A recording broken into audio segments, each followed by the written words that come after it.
Bonsoir à tous. Les appareils électroniques, bien qu'utiles, polluent souvent l'environnement. La gestion de ces déchets issus des appareils et autres équipements est problématique. Un projet a été créé pour cela et il s'étend désormais à la ville de Bobo-Dioulasso. Des séances d'explication sont organisées. Et puis du gaz au centre hospitalier universitaire Souro Sanou de Bobo-Dioulasso. 70 bouteilles d'oxygène et bien d'autres matériels médicaux ont été remis à l'hôpital par l'Organisation ouest-africaine de la santé. Les détails dans ce journal. Bienvenue à tous. Les appareils électroniques sont rentrés dans le quotidien de presque tous les Burkinabés. Mais voilà, cela constitue souvent un danger pour l'environnement car les déchets issus de ces équipements polluent. Un projet de gestion de ces déchets est en cours à Ouagadougou et il vient d'être implanté à Bobo-Dioulasso. Karim Ilboudo et Adi Sandamba nous donnent les détails. Des appareils et des équipements électriques et électroniques de tout genre, neufs comme d'occasion, inondent depuis plusieurs décennies les marchés burkinabés. Et leur forte utilisation occasionne un flot d'appareils hors d'usage et surtout d'énormes déchets. C'est vrai. Une fois qu'un appareil électronique ou informatique ne fonctionne plus, nous le jetons dans la nature. Une situation qui n'est pas sans conséquences aussi bien sur l'environnement que sur la santé humaine. On parle des émissions de plomb qui peuvent être associées. On parle des émissions de cadmium. Ce sont des produits dangereux pour la santé. On a parlé aussi des PCB. Les PCB, ce sont des polluants organiques persistants. C'est donc dans le souci de répondre à toutes ces préoccupations que l'Association burkinabé pour la promotion des emplois verts a vu le jour. Nous procédons par un enlèvement avec toutes les conditions et commodités. Une fois le démantèlement fait, nous procédons par un tri sélectif des déchets par catégorie. Nous procédons à l'exportation des déchets vers l'Europe pour le traitement dans les centres écologiquement habilités. Une gestion écologiquement rationnelle de cette catégorie de déchets qui se limite jusque-là à la seule ville de Ouagadougou. C'est pourquoi le ministère en charge de l'environnement a mis en place un projet pilote qui prend désormais en compte la ville de Sia. Et cet atelier qui réunit importateurs, revendeurs, recycleurs et consommateurs d'appareils et d'équipements électriques et électroniques de Bobo-Dioulasso a pour objet d'améliorer la prise de conscience de tous ces acteurs sur la question. 55 ingénieurs en génie civil prêtent serment devant le tribunal de grande instance de Ouagadougou. C'est la règle. Après la formation et avant de rentrer en fonction, ils s'engagent ainsi à respecter les obligations liées à leur métier. Konsun Koulibaly, Mounira Kéré.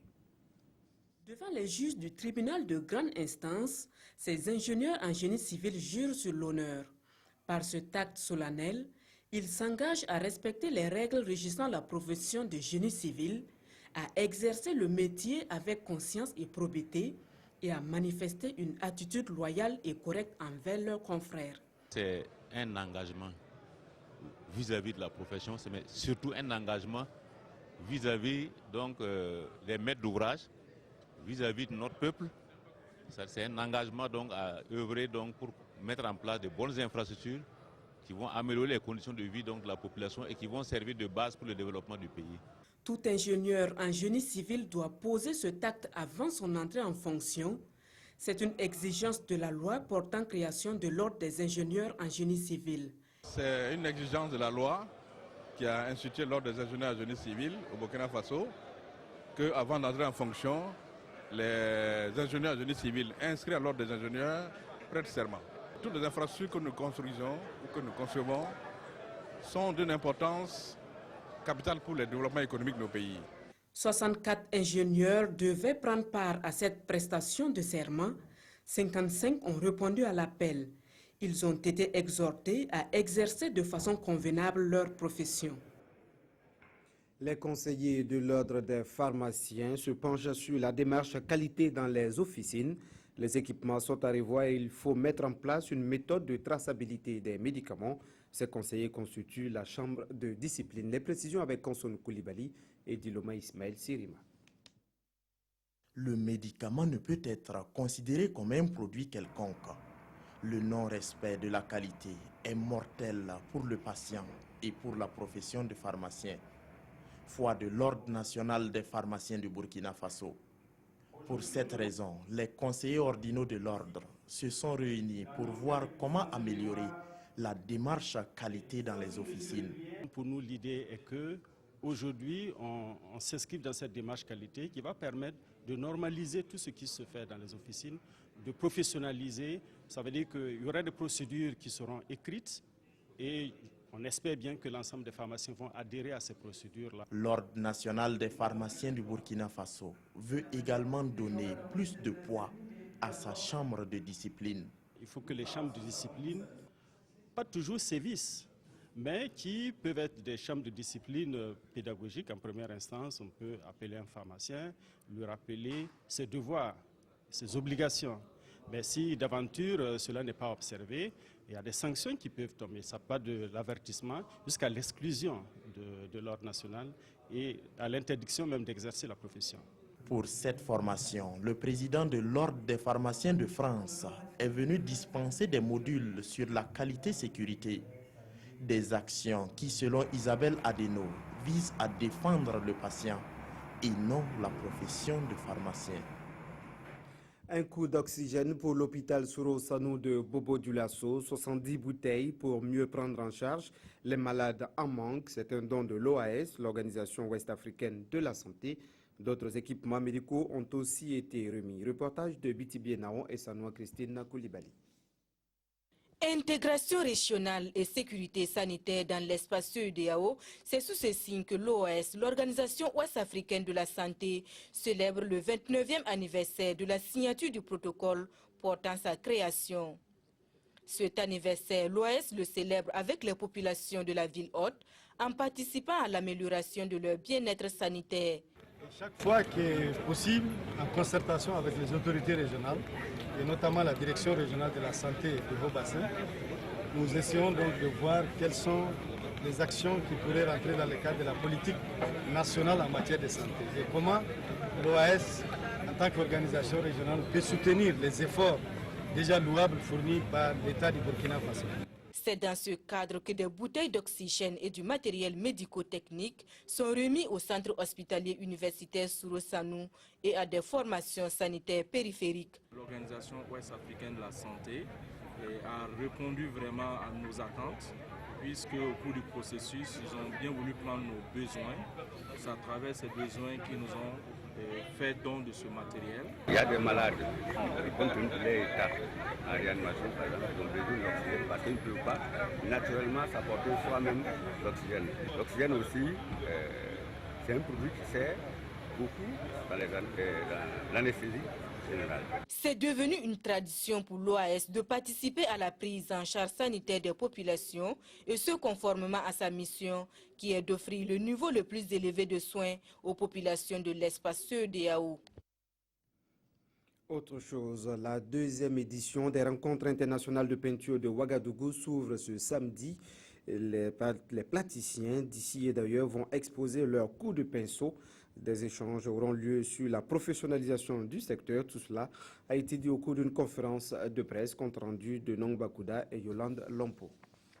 Les rencontres internationales de la peinture de Ouagadougou-Ripo renaissent de leur cendre après une décennie de long silence. C'est la principale information apportée à cette conférence de presse. Cette vitrine pour la promotion des arts visuels qui avait vocation à se renouveler tous les 2 ans, se tiendra du 16 au 22 juillet à la Maison du Peuple de Ouagadougou. Les 4 éditions de Perdu représentent 8 années de lutte sans interruption pour tenter de tenir le pari de la pérennité et de la régularité. Le rendez-vous de Ouagadougou devra constituer le cadre idéal de raffermissement des liens interprofessionnels, mais aussi de découverte de nouveaux talents. La deuxième édition des RIPO va regrouper des professionnels d'Afrique, d'Asie, d'Amérique, d'Europe et du Moyen-Orient autour d'une exposition internationale. Séance tenante, l'on a procédé au lancement du site web des RIPO qui constitue, selon l'un des coparrains, une chance inouïe pour la promotion des arts plastiques. C'est pour moi donc à l'occasion d'inviter tout un chacun de visiter donc le site internet www.ripo.bf pour une découverte mais aussi surtout pour une meilleure connaissance du patrimoine culturel burkinabé en général et pour les arts plastiques en particulier. Le budget n'est pas encore bouclé, mais déjà plus d'une trentaine de participants internationaux sont attendus à Ouagadougou pour vivre cette aventure de l'art contemporain africain. Ce sont les vacances et Fitini Show reprend du service à Bobo-Dioulasso. La ville de Sia connaîtra une ambiance particulière pendant la compétition qui dure du 31 juillet au 25 septembre. Le concours est à sa 17e édition cette année. Les grandes articulations sont dévoilées aux journalistes. Idrissa Warga, Karim Sissé pour le compte rendu. Les premiers responsables de l'association Denis Demé face aux journalistes. Moussa Dambélé et ses collaborateurs annoncent ici les couleurs de la 17e édition de Fitini Show.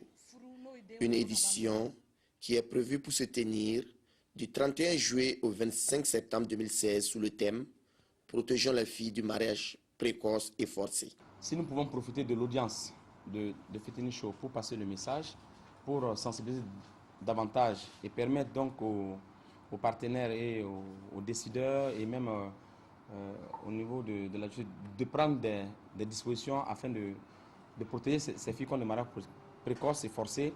Si Fitini Show peut servir en tout cas de tribune pour que l'information passe, je pense que ce serait une bonne chose. Fitini Show 2016 va mobiliser selon les organisateurs environ 30 000 enfants. Et des mesures sécuritaires sont prévues pour le bon déroulement de la manifestation. Dans le contexte où nous vivons là, le risque zéro n'existe pas en matière de sécurité. Donc sinon, en fait, quand Fitini Show démarre, en fait, c'est une période de stress pour nous. Tant que les enfants qui viennent au théâtre de la Midi, tant que les enfants ne rentrent pas à la maison, nous ne sommes pas tranquilles. En marge des activités en compétition, il est prévu des sorties touristiques, des conférences sur le thème et des formations sur la bonne utilisation de l'informatique à l'endroit des tout-petits. Le budget prévisionnel est plus de 25 millions de francs CFA. Le cellule d'or est passé de 750 000 à 1 million de francs CFA. Voilà, c'est la fin du journal des régions pour cette semaine. Merci à toutes et à tous. Jean-Emmanuel Ouedraogo vous retrouve à 20h.